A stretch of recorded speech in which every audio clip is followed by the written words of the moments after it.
only source for all the stuff you care about. I'm glad the applause died down so we can see how much you really love me. I'm Kevin Pereira. Wasn't as good as I thought it was going to be. I'm not going to lie. I'm Candace Bailey. Thanks, guys. We're coming to you live from the G4 Studios in Los Angeles. On the show today, Kevin Smith and Jason Mewes return for another cinema info. This time to discuss the international child wizard phenomenon that is Harry Potter. That was hard to say. Phenomenon. Phenomenon.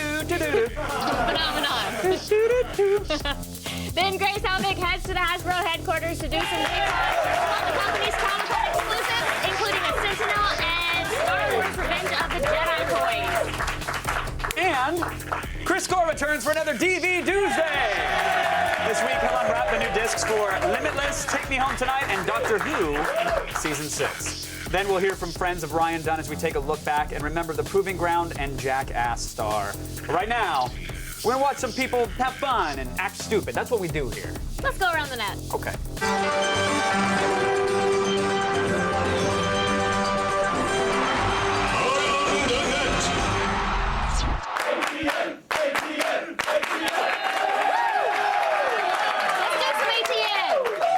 What? This sounded weird. I think I said let's do some ATM. Jeez. No, I said ATM. It's only Tuesday. We know the 4th of July is now a distant, beer-soaked memory for most of you, but as long as the firework videos keep popping up on YouTube, then our patriotic celebration of overcooked meats and fascinating sunburns shall continue. Here's a pro tip for next year. When you're deciding to which explosives to set off in your backyard, be sure not to buy the ones with good comic timing.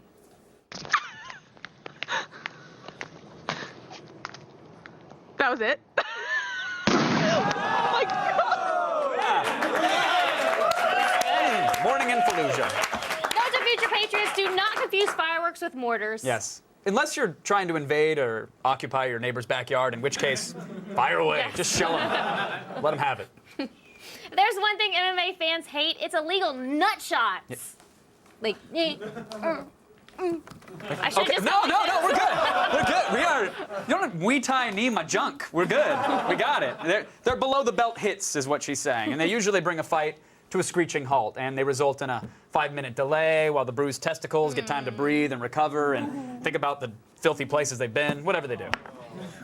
What if there was a league where those dong punches weren't illegal? Well, Candace, college humor recruited real-life UFC and Strikeforce Dun, dun, fighters dun. to find out. My name is Jay-Z Cavalcante.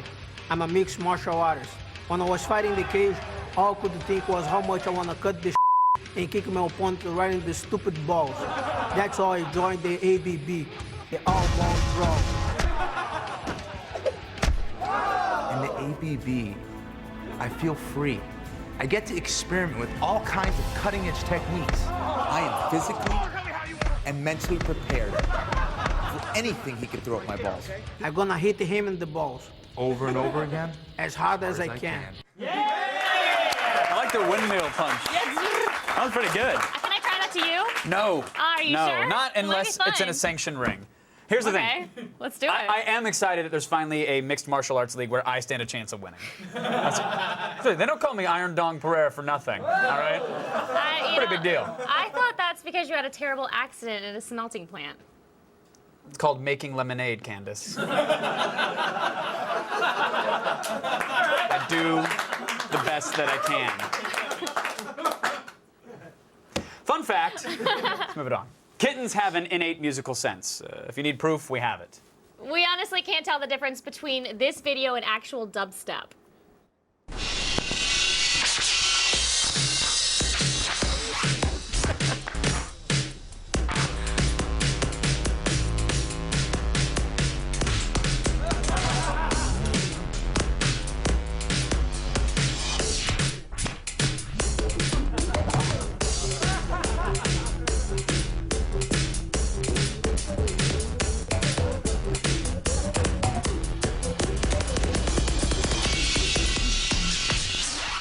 Nailed it.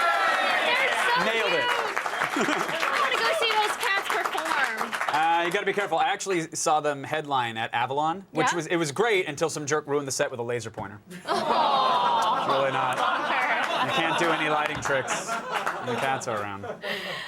Today's number 2 item comes to us from the best fake journalists around, the Onion News Network. I love them. Now, this was on the most recent episode of their roundtable show, In the Know, and the panel finally tackled the sticky situation of censorship in movies. And then they tackle an even stickier question. Are 4- and 5-year-olds too young to watch me masturbating in the movie theater? Oh, way too young. Oh, They it's shouldn't be awful. subject. I mean, Every time I'm in the back row of an R-rated movie, masturbating with a jacket over my lap, I look over and somebody's brought their kids. It's like, what are these parents they doing? know it's crazy. rated R. Yeah. They know I'm going to be masturbating. Exactly. I mean, leave them at home. I shouldn't have to awkwardly lock eyes with somebody's kids while I'm cleaning myself up with napkins. I'm That's trying to just read the crazy. But- MPAA parenting my children. I am a responsible mother. When my children go to R-rated movies, they know to sit in the front row and not turn around, even if it sounds But like I'm getting movies hurt. are getting so much more explicit, Paula. In the past, you'd maybe see an over-the-pants rub to Grace Kelly in Rear Right, Window. but nowadays, now, you go to a film with Frances McDormand, you're almost guaranteed to see me ejaculating all over the armrest. Oh, all right. Well, all right. Oh, that's a good one. What can I say? I think we all know which side of the issue I come down on here. So I don't know if you want to. I don't think we need any more. It's the side that furiously masturbates in the movie theaters. That's the side that I'm on. So. Thank you, Kevin. Totally unrelated, by the way. Cars 2 is an excellent, excellent film. Highly recommend it. I don't think. Kevin, that is not rated R.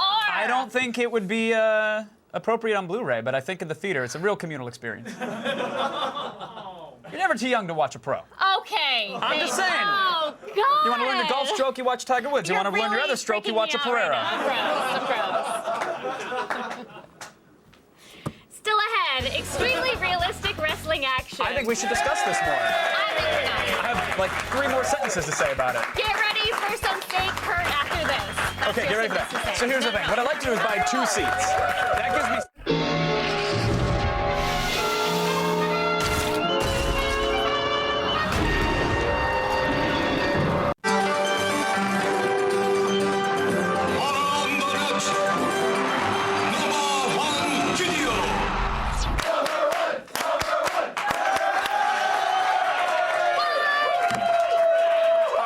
Let's do this. Under things that are pretend, you will find items like Hogwarts, Star Wars, Candace's O-Face, wrestling, or wrestling. Virgin. Wrestling, if you happen to be from America. Wrestling's a little bit on the fake side. Oh, spoiler, 12-year-olds. And just because it's more scripted than Days of Our Lives doesn't mean that wrestling isn't capable of thrilling, edge-of-your-seat athletic displays. Like this match right here, with a hand grenade. Taylor, psychologically. Oh, and wait a minute. We've seen Chuck Taylor do this before with the grenade.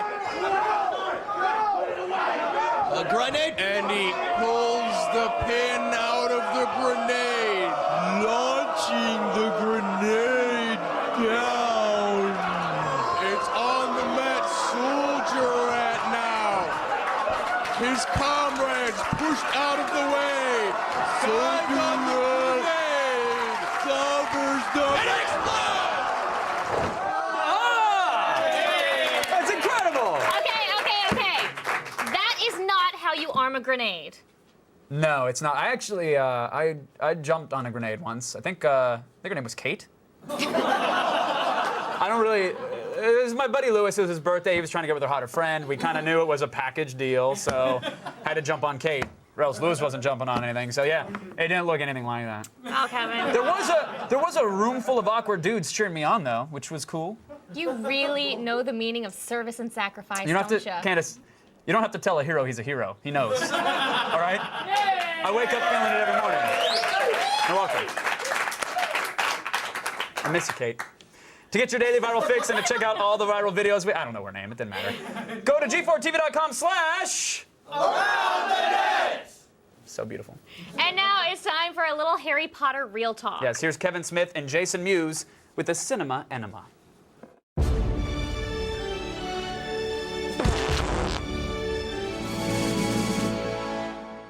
Hi, welcome back to Attack of the Show's Cinema Enema. I'm Kevin Smith. Jason Mewes. Okay, we just got back from seeing the most important film of the summer. The most important film, perhaps, of the decade. It was the trailer for The Dark Knight Rises. They show us Bane, and here's the thing, man. For years, you were like, Bane, come on. You can't put a Mask on that guy, mucha lucha. That's what he looks like. They found a way to make Bane look badass, man. Look at this mouth thing, like this, like metal mouth. You know what it reminded me of? I didn't think I'd ever pause and go frame to frame more than when I used to do that for porn with the girls. Like, yeah. But this, I paused the trailer. Yeah, it was like, look, Bane's mask. And I bet you did the same thing when you paused it that you did when you paused the girls as well, because you're like, you got to give the Bane, the rage cage Bane. That's why I don't see this, like monster things. I just see this. This is further proof. Is that what you saw? Yeah, that's right. And he walks up to people, and that's what scares him. That would scare me. I'd be like, hello, nice to meet you, Bane. That's why you see Batman like this. Because he was bobbing and weaving, because what's his name? He's like, how can I jump up and get my wiener in that? Yes. This Chris Nolan, he could take Batmite and make it work in one of these Dark Knight pictures. He could take the Riddler, he could take King Tut from the Batman TV show, stick it in the movie and turn it into badass somehow. King Tut. Yeah. I like it. Thank you. My friend liked my joke. In any event, the good folks at Warner Brothers, man, not only did they give us that amazing teaser, at the end, as a bonus, they threw in a picture. It was Harry Potter, the last Harry Potter movie. Harry Potter and the Deathly Hallows, Part 2. This is the thing I like best about the Potter movie, and it's probably the least observed aspect of this picture. Warwick Davis, he's an actor who's been in fantasy movies for years. You might remember his work best as Wicket the Ewok in Return of the Jedi. He has a whole, like, Godfather-like soliloquy in the middle of this picture where Harry comes to him, and Harry's like, you remember who I am? He's like, oh, yes, Mr. Potter.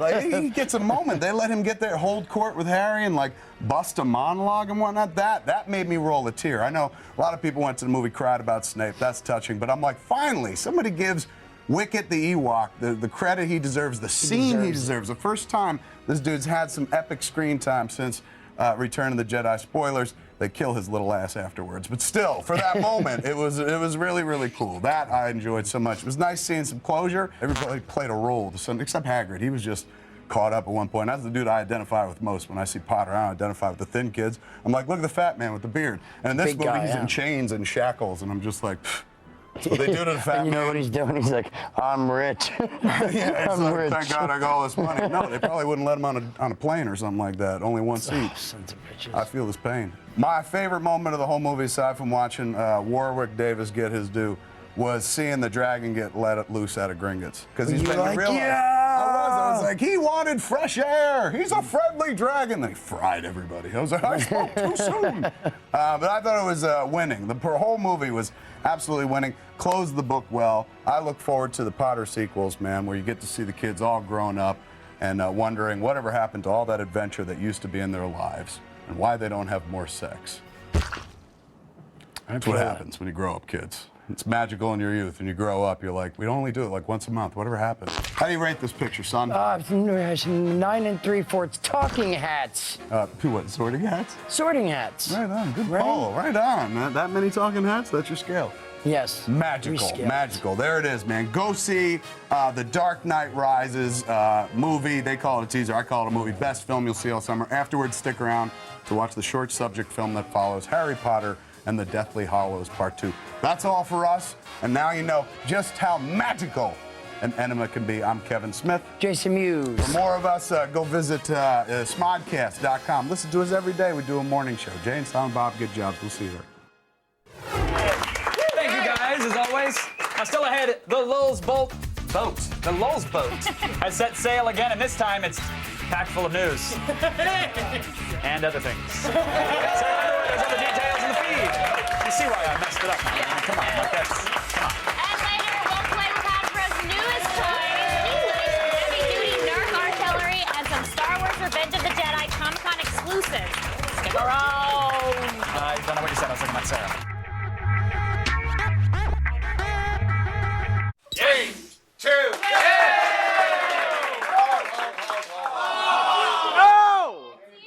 You are the worst thing that's ever happened to the studio. Now,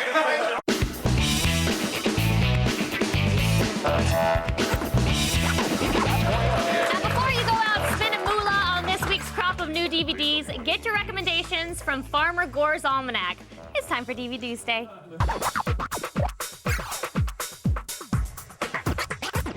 Welcome back, Chris Gore. Thank you. Thank you, Candace. we have Limitless. Limitless. Now, is this a superhero film pretending to be a thriller? Kind of in a way, like, you know, Hal Jordan gets the ring, you know, Bradley Cooper here gets the pill that allows him to be able to access 100%, exactly, he gets the pill, 100% of his brain. He remembers everything, he's smart. It's pretty cool. Yeah, I saw this. I want that pill. Yes, I could use that pill too in certain situations. It was actually really compelling. I mean, including like the way that they shot it. They have this sort of infinite zoom that they use to kind of get you inside of his head and how he sees things. So I really enjoyed it. Bradley Cooper, I think actually because he was up for Green Lantern, maybe he made a good choice by going to this film because I quite enjoyed this. Yeah, really a lot of fun. Oh my God, are we agreeing? Yeah, we're agreeing that we like it. What? Wait, we're so agreeing what's that we the like bottom it. line? Bottom line is Rent. Get him! Yeah, Rent. I'm so excited. We agree on it. Yeah.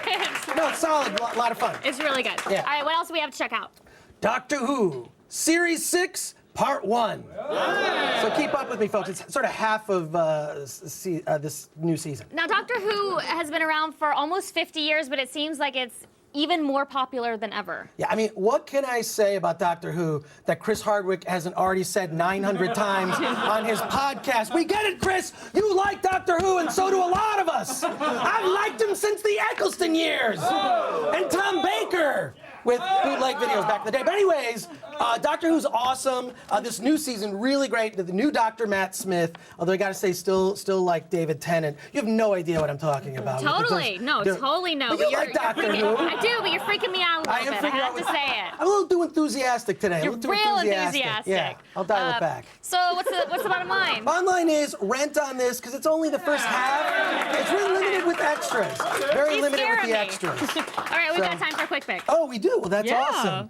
Well, it's here. It's Torchwood, and if you like Doctor Who, get used to it.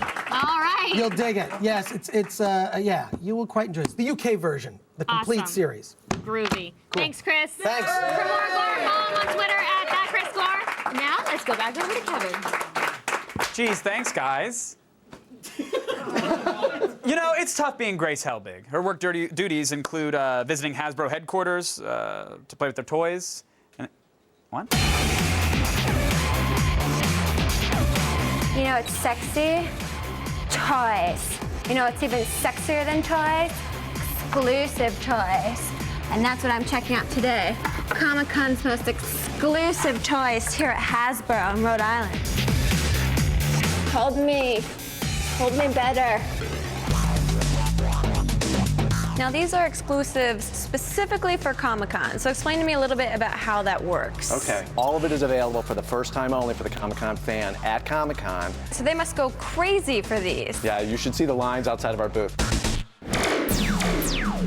Commence action sequence! Megatron must be stopped, no matter the cost. How much is the cost? The cost is $24.99. It's the new Nerf Barricade Blaster, complete with Optimus Deco, only at Comic-Con.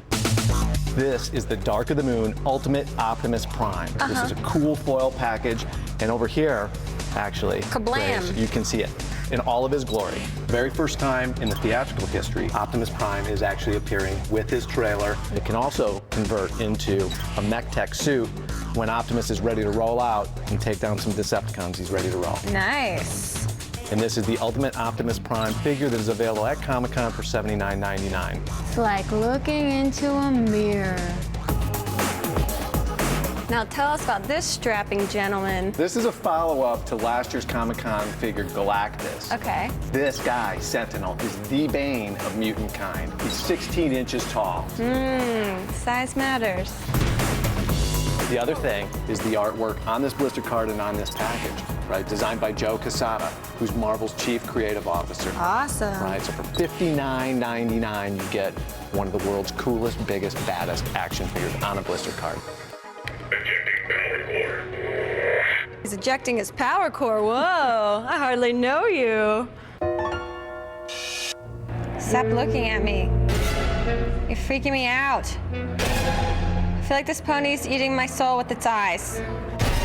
Comic-Con edition, My Little Pony, goth style, only $14.99. So revenge is... A dish best served 28 years later. All right, so back in the day, episode 6, it was called, working name, Revenge of the Jedi. Right. We all know it today as Return of the Jedi, but the collector fans in particular know that Kenner actually had produced some back card packaging for blister cards with Revenge of the Jedi on the package, printed but never shipped. But there's 14 different figures. You have a TIE fighter pilot, obviously Han Solo, Princess Leia, Boba Fett, Darth Vader, $129.99. This is a super awesome Death Star collectible from Hasbro and Lucas. But the best part is the packaging. That's no moon. No. Thank you so much for having me today, Hasbro. But before I go, I want to leave you with a piece from Grace Helbig's Action Figure Theater. This is a scene from Game of Thrones. Presenting Grace Helbig's Action Figure Theater. We're having sex and we're brother and sister. Oh no, Luke, he saw us. I'll handle this. Go away. How old are you? Nub nub. Push. End scene. Thank you. Encore? No? Oh, okay. Nub nub. And coming soon, the Game of Thrones brothel playset. Or sold separately. And hourly. The 1600s had the Gutenberg press. We love Steve. We also have Sarah Underwood. Progress! Thanks, guys. Right now it's time to start the feed. All the news you need to know. The feed. It's Tuesday, July 19th, and here are your top stories. With all eyes on the News Corp scandal, Lulzsec is taking on the company's CEO, Rupert Murdoch, in their very own special way. Late yesterday, the hacktivist group posted a fake story on the website of one of the company's papers, claiming Murdoch was found dead in his home. Now they're saying they got a hold of the usernames and passwords of News Corp employees and that they'll soon release a massive cache of sensitive internal communications. So that's Lulzsec 1, News Corp 0. Laws against texting while driving are pretty common nowadays, but Philadelphia is taking things one step further and cracking down on texting while walking. I know. Yes, the city of brotherly love is trying to discourage such dangerous activity with their new Give Respect, Get Respect program, BARF. It includes a provision that will allow cops to nail pedestrians with a $120 ticket for crossing a street while texting or talking on their phone. It is dumb. Another Philadelphia law, you can't sell pretzels in a bag. Also dumb, not a joke. Today marks an important moment in American history. It's the 42nd anniversary of the first piss on the moon. Yeah! Everyone knows Neil Armstrong was the first to set foot on the moon's surface, but Buzz Aldrin himself says he's the one with the coveted honor of being the first human to drain the lizard on the moon. And right in the middle of a live broadcast to Earth, Buzz Aldrin, we salute you. Yeah. And now it's time for the Fark.com Story of the Day.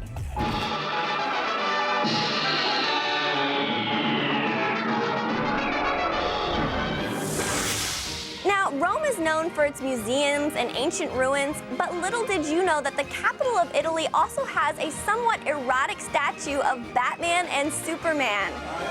Yeah, get this. A Reddit user was recently strolling in the city's Villa Borghese gardens when he spotted this provocative statue in the middle of the park. So is it an homage to Michelangelo's creation of Adam? Or is it the first chapter in a Kryptonian Gotham love story? Somehow, I don't think this is sanctioned by DC Comics. I'm Sarah Underwood, and you've just been fed. Now let's go back to Kevin and Candace. Thanks, Sarah. Thank you so much. Appreciate it.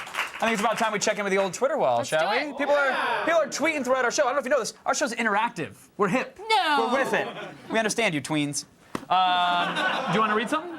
Sure, TV with MT. My Little Ponies do feed on souls. Ah, they do. I don't trust them at all. 00 Quanti says, once again, I have geeked out with all that exclusive Comic-Con toys from Hasbro. I also cried cause I won't be there. But you can watch our 4 hours of live Comic-Con coverage on Saturday.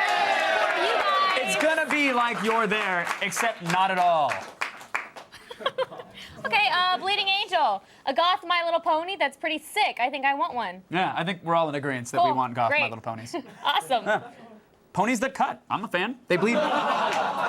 They bleed rainbows. Rainbows and glitter. It's adorable. It's a beautiful. That is not beautiful. When we come back, we'll remember the late Ryan Dunn and hear from friends of Proving Ground and Jackass star. That's right after this. Stick around, everybody.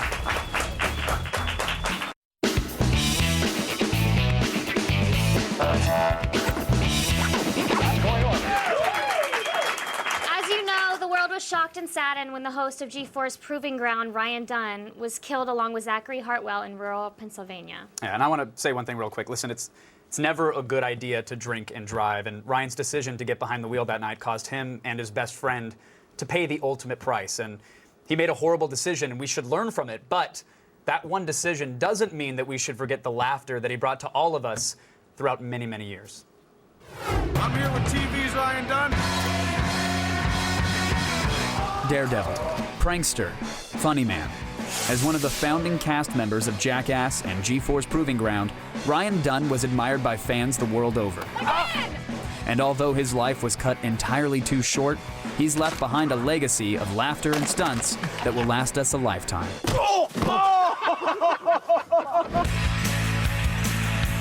What has gotten into you? What I miss most about Ryan is his personality. You know, he was so funny, and he made the most out of any situation. I love his antics too, you know. They're gonna live on in infamy. That worked so much better than I thought! He's willing to do whatever it takes. Do you want him to dive into a sewer plant? Do you want him to jump off of this? He'll do whatever. Fearless, self-deprecating, sarcastic. Ryan embodied all of the necessary elements that would cement him into pop culture history forever. And he brought these talents with him wherever he went.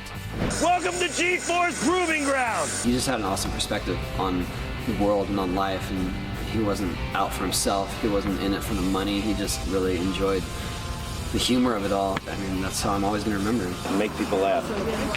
I can't think of anything better to do. I think we liked hearing people say that we're crazy. You guys are crazy. Awesome. And he always brought that positive feel, no matter what we was doing or what we was going on. Like, he was always a funny dude, and he had a real side to him. He was always the one who, like I said, would, hey, let's just chill out. We're gonna get the shot. It's gonna work, man. Don't stress. Yay.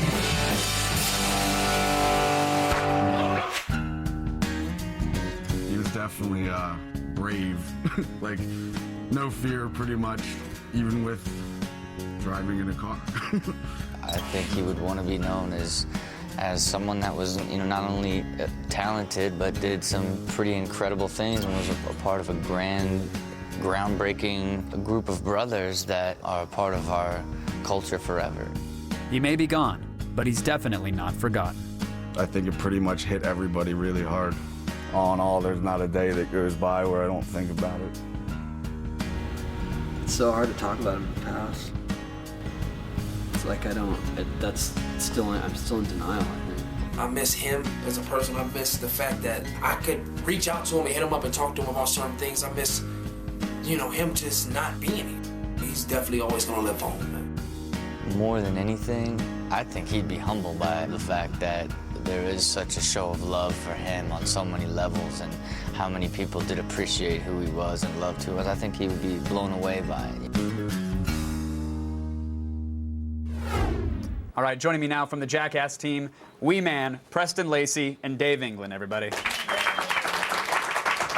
So, gents, as I said, of course, I wish we were meeting under much more pleasant circumstances, but we are here to celebrate Ryan. And Preston, I loved your blog where you told a very touching and tender story where you tried to basically impregnate Ryan?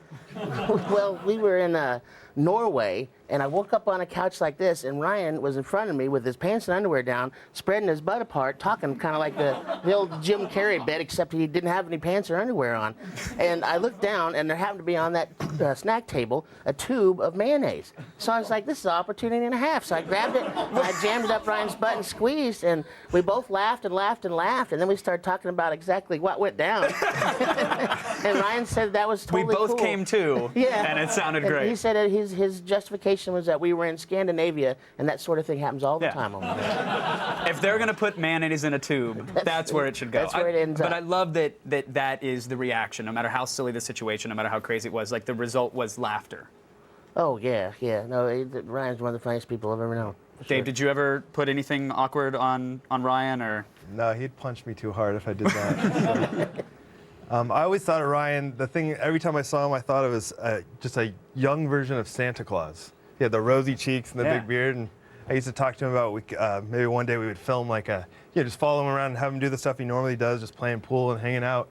But, say this is the young Santa, this is what he was like when he was, in his 20s and 30s and stuff. Absolutely. So. Jason, do you have any memories? We used to do things offset all the time that were just fun and dude stuff, like looking at all the Japan stuff. We were in Japan one time, and he's like, let's just go into town and look at music. And we went into a record store, and he's like, here, buy this. And it was Tiger Army, and it was all in Japanese. And I'm like, how would he know what this is, And I didn't even know who it was. I'm like, all right, Ryan says buy it. I buy it, and it was pretty good. And I was like, okay, Ryan knows music too. So, but I find out in Japan that's where Ryan has good. Right, he actually has international taste. Yeah. In music. Your blog entry, I saw thousands of comments on it. I just scrolled pages and pages of people that really connected with what you were saying, what everybody said about just how jovial and cheerful and what a nice guy he was. What do you think Ryan's legacy will be with his fans, the fans who love Jackass or watch him on Viva La Bam? That's a tough question. I don't know. I don't know what the memory will be of him, Hopefully it's strong, for sure. I don't know. I'm sorry I don't have a good answer to that question. No, it's all right. I mean, what do you guys hope? I hope they know, he always had comments for anything people did. Like, if he did a stunt and everybody laughed, then he'd be like, okay, well, Preston, now it's your turn. He always wanted everybody to be included no matter what it was. And he was one of the brothers. Yeah. And he'll always, people feel it. They come up and say it every day. There was a moment in the latest Jackass where he was going for the stunt, didn't know if he was going to get it. He nailed it, and it seemed like everybody rallied around him as if, it wasn't just his achievement, it was everybody's achievement. It was like the greatest moment for the entire team. Were you there for that, Dave? Or? Yeah, the Snake River redemption. Yeah, that was awesome. And you got the sense that at a time where you don't know if someone's going to succeed or not, everybody wanted that for him. Everybody wanted him to nail it. Was he just that guy for everybody? Oh, yeah. When Ryan did, when he, the duck shoot thing, when he goes flipping through the air, he just fell with such style. Every time he did something, it looked so funny. And, he hates water. That was another funny thing about him. I remember one of the first things we were doing the TV show before we did the movies, and he got tarred and feathered. And I think it was black paint and then feathers. And that night, he showed up, we were all hanging out down in the lobby. He shows up, and he still liked that. Didn't even shower. And then the next day, still like that. Didn't even shower the next day and the next day. I never saw him clean that stuff off. I think it just finally came off on his own. He's a pro. It's continuity. You never know if you're going to need a pickup shot. It's very professional of him. Yeah. I love that you guys have that friendship where, he hates water.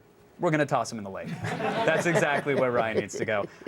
Jason, if you don't mind, I loved your video blog where you immortalized him, and you said you wish it were under better circumstances, obviously. You wish you had lost a bet, but do you mind sharing with Sure. See it all the time. There it is. I mean, it's him, you know what I mean? The random hero. Have you seen it? Yeah, I saw it. Not in real life, though. It looks awesome. It's incredible. Well, again, guys, I wish it were under happier circumstances, but I really appreciate you guys coming here and sharing your story. Thanks for having us. We're glad to be here to represent Ryan for sure. I really appreciate it. He's one of our best friends in the world. Definitely. Thank you guys so much. Really appreciate it. Preston? Thank you. After after the break, we're actually going to hear more from Ryan's Proving Ground co-host, Jessica Chobot. But first, we have a special message from Mothers Against Drunk Driving.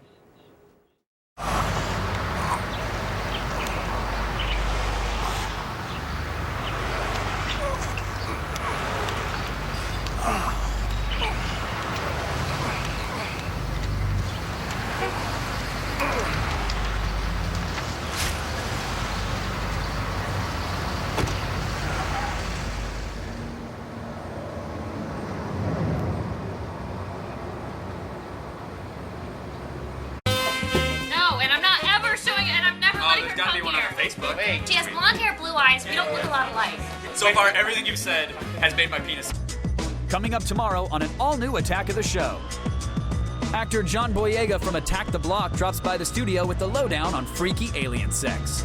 Then, before we leave for Comic-Con, Morgan Webb is here for a superhero movie game break. What's good, what's bad, and what's uglier than Superman 64? And we've got Super Mario Bros. Converse and new Star Wars Adidas, including Wampa and Millennium Falcon-inspired kicks on sneakerheads. See it tomorrow.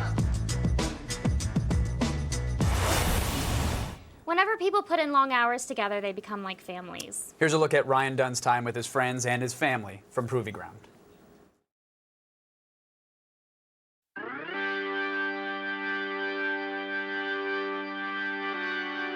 I'm Ryan Dunn, and this is Proving Ground. Oh! Harry Potter's must hurt like all the time. Hate being a superhero. I don't know. You need to prove something, call me. You're so pretty. That's what I was going for. It breathes. It's got that going for it. It's definitely a breather. Boom! Explain that. Feel this. I cannot even believe they let me hold this thing.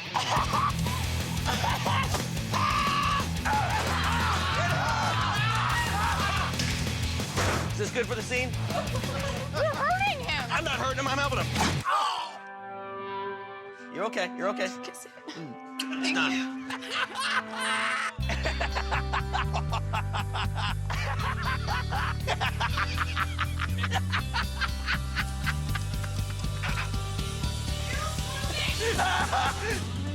You did so good! Give me a hug. That was awesome. Come on, Dawn, stop it! You got some oil on you. Been there, me that. Ladies? Did you learn anything from this? I don't think we learned anything, and I'm all right with that.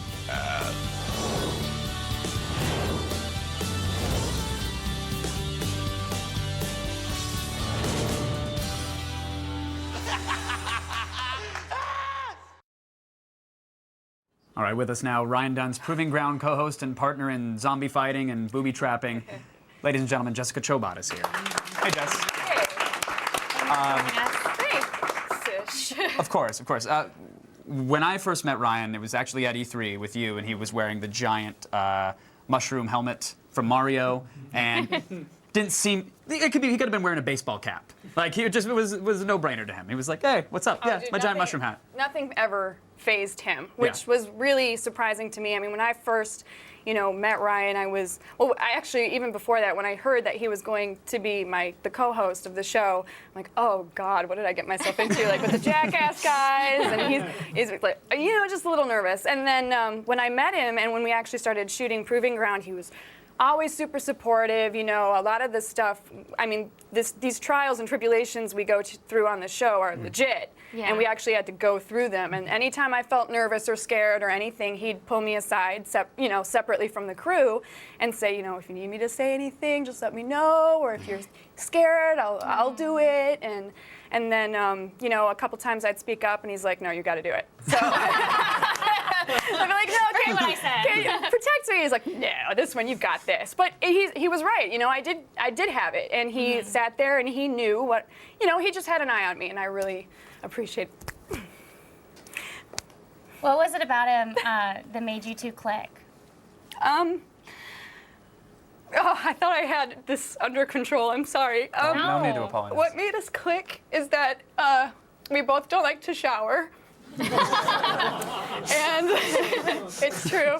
And we both kind of had the same sense of humor. I mean, you know, people on G4 have gotten to see more of my personality lately because of the things that I've covered, and you know, they're like, wow, you're a total spaz, and yeah, I am. And you know, and he was in his own way too. He was just a little bit more grumpy, and so, you know, that really, though, something about, I felt like I could trust him. So it was like having a best friend in the shortest amount of time you could possibly have. And I mean, it's just really hard. And it's, you know, I know that the situation surrounding it, people don't agree with. Yeah. But at the same time, it doesn't mean it doesn't hurt for those that are here. And I know how much I hurt just from meeting him for such a small amount of time. I can't imagine what his friends from school and the Jackass guys and people that he spent all his time with must feel. And thinking about that just makes it that much harder. And so, you know, it's just disappointing. Yeah. But that being said, I'm very fortunate that I got to spend as much time as I did with him, and that even though it was quick, it was incredibly meaningful to me, because this was also like my first time doing a show and doing a series and things of that nature, and to have somebody that was experienced and really kind of take me under their wing and let me make my mistakes and not be upset, or, you know, kind of guide me through things and just be a pal meant a ton. Mm-hmm. And to shock you with go-kart steering And wheels, to- which he loved to do. He really enjoyed doing that. And to shock me, and to blow cannons of baby powder in my face, and to shoot me in the back of the leg with an airsoft gun, and you know, I mean, the list goes on and on and on and on. He just treated you like one of the guys. Exactly, and that's what I wanted. And Yeah. he didn't pussyfoot around treating me that way. And so I found that was the way that he showed me respect, and I really appreciated that. Well, I certainly know it was anything but easy for you to be here and talk about that, and I can't thank you enough for joining us, Jessica. Thanks. Sorry, I thought You dare apologize. You're part of his legacy and his life as well, and we're glad that you're here. So many people to thank, and we don't have time, but Proving Ground is coming up And next. Jess. Thank you again, Jessica Chobot, and the Thank you, entire guys.